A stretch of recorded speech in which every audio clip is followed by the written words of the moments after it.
Roll for Crit checking in from PAX Unplugged. One of the games that we got to check out today was actually a digital version of a board game type game called Sumer from Studio Wumpus. This was funded on Kickstarter a while back, and it is coming to Steam as well as they announced here for the Nintendo Switch.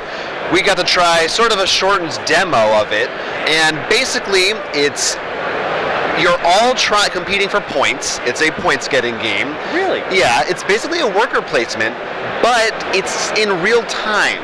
So you're jumping around on platforms, and the space that you want to put your worker on to choose the action you get to do is dependent on actually how fast you can get there.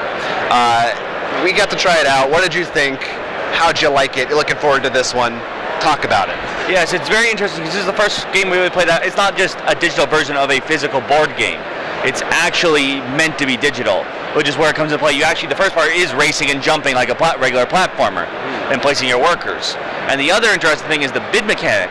The second round after the worker placement is an auction, essentially. Right. And in this auction, you're actually bidding for pretty much parts of the temple to put in. And if you win the bid, anyone could hypothetically use it and put a worker there, but you choose where it goes, so you can make sure it's near where you start off to help you give you the advantage.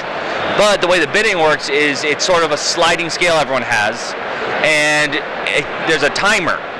So you can be like, oh, I'm at 15, and then all of a sudden shoot down really fast and make someone else pay at the last second. So there's a lot more to it than simply just bidding numbers or who has a higher stock. Yeah, there's really a reaction-based, timing-based mechanic in both sections of the game that would not be possible to do the same way in a physical board game. So it's really cool. I can't think of very many times besides this that we've seen what is really a board game, but uses the digital component to do stuff you could never do in an actual board game.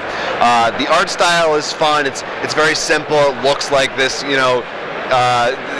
Middle East hieroglyphs almost kind of aesthetic. Babylonian. Yeah, Babylonian. Wherever Sumer is, we're not geography people. We talk about board games on here.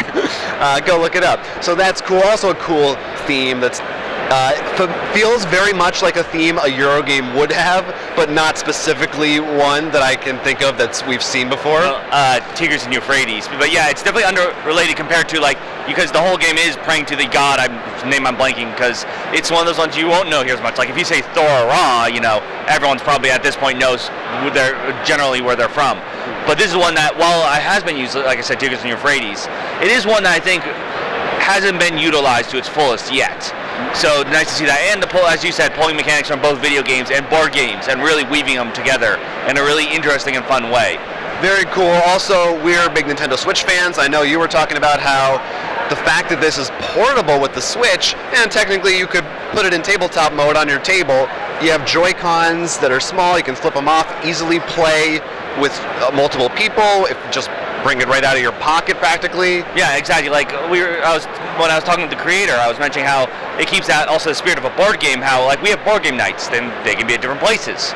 But you can still bring it with you. And yes, I'm sure there are people who say, I brought my computer with me somewhere, which God bless you, but the Switch really does optimize on that. Yeah, this is the Euro game that you can actually play on a couch with casual gamers, basically. So it's coming out soon. We'll put a link in the description where you can check it out.